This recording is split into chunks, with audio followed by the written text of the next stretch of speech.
देखिए, मौजूदा परिस्थिति में बिहार में जो सरकार चल रही है वो सत्ता के लिए ही समझौता कर रही है।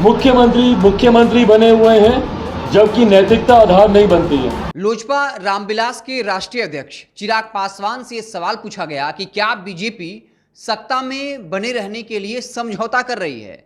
इस सवाल का चिराग पासवान ने जवाब दिया और साफ तौर पर यह बता दिया, इशारा कर दिया कि हाँ, सत्ता में बने रहने के लिए समझौता हो रहा है।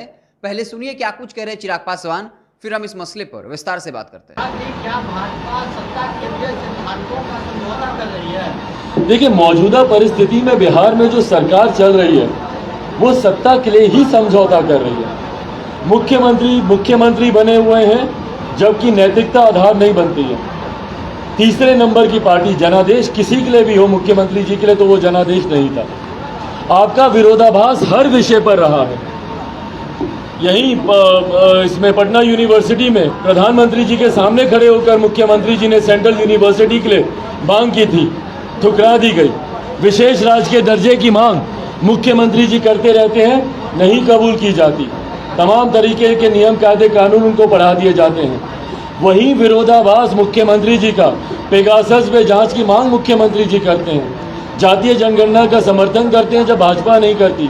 जातिगत ये जनसंख्या नियंत्रण कानून को लेकर भाजपा की अलग राय, मुख्यमंत्री जी की अलग राय। तो तमाम बड़े विषयों पर सदन से वॉकआउट कर लेते हैं विपक्ष के साथ अग्निपथ को लेकर। तो हर विषय पर जब इतना विरोधाभास है तो साथ क्यों है भैया? कारण सिर्फ सत्ता का लालच ही है, यही एकमात्र कारण हो सकता है। नहीं तो इतने विरोधाभास के बाद तो जनता के बीच जाना चाहिए और एक नया जनादेश लेकर आना चाहिए। तो आपने सुना, जब चिराग पासवान से यह पूछा गया कि क्या बीजेपी सत्ता में बने रहने के लिए समझौता कर रही है, तब चिराग पासवान ने कहा कि हाँ, सत्ता में बने रहने के लिए समझौता हो रहा है। ये अलग बात है कि उसके बाद इस सवाल का जवाब नीतीश कुमार पर शिफ्ट कर दिया, क्योंकि हर कोई जानता है कि चिराग पासवान के निशाने पर बीजेपी नहीं बल्कि नीतीश कुमार रहते हैं। 2020 के विधानसभा चुनाव के वक्त से ही लगातार वो नीतीश कुमार को निशाने पर लेते रहते हैं और ये बताने की कोशिश की, ये बयान दिया था, ये बातें कही कि हाँ, सत्ता में बने रहने के लिए समझौता हो रहा है। क्योंकि जब पटना यूनिवर्सिटी को सेंट्रल यूनिवर्सिटी बनाने की मांग नीतीश कुमार ने प्रधानमंत्री मोदी से की थी, उस वक्त मना कर दिया गया।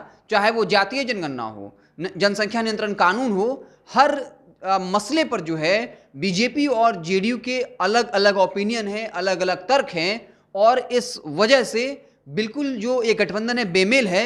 फिर भी अगर सरकार चल रही है तो कहीं ना कहीं ये कहा जा सकता है कि सत्ता में बने रहने के लिए समझौता हो रहा है।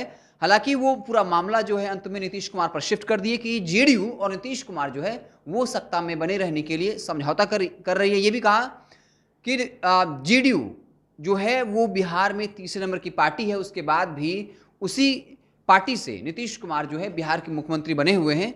नैतिकता के आधार पर उनको नहीं बना रहना चाहिए, लेकिन सत्ता में बने रहने के लिए समझौता हो रहा है। तो साफ तौर पर चिराग पासवान ने अपनी बातें रखी हैं, लेकिन सवाल था कि क्या बीजेपी समझौता कर रही है, जिसका सवाल स्टार्टिंग में कहा कि हाँ, समझौता सत्ता के लिए हो रहा है, लेकिन अंततः उन्होंने जो है नीतीश कुमार और जेडीयू को घेरा, कहा कि जो एनडीए गठबंधन है वो बिल्कुल बेमेल है और सरकार चल रही है तो एक ही है, वो सत्ता का लालच है। आप देखते रहें NBC 24, हम आपको बिहार की तमाम छोटी बड़ी खबरों से लगातार अपडेट करते रहेंगे। बहुत बहुत धन्यवाद।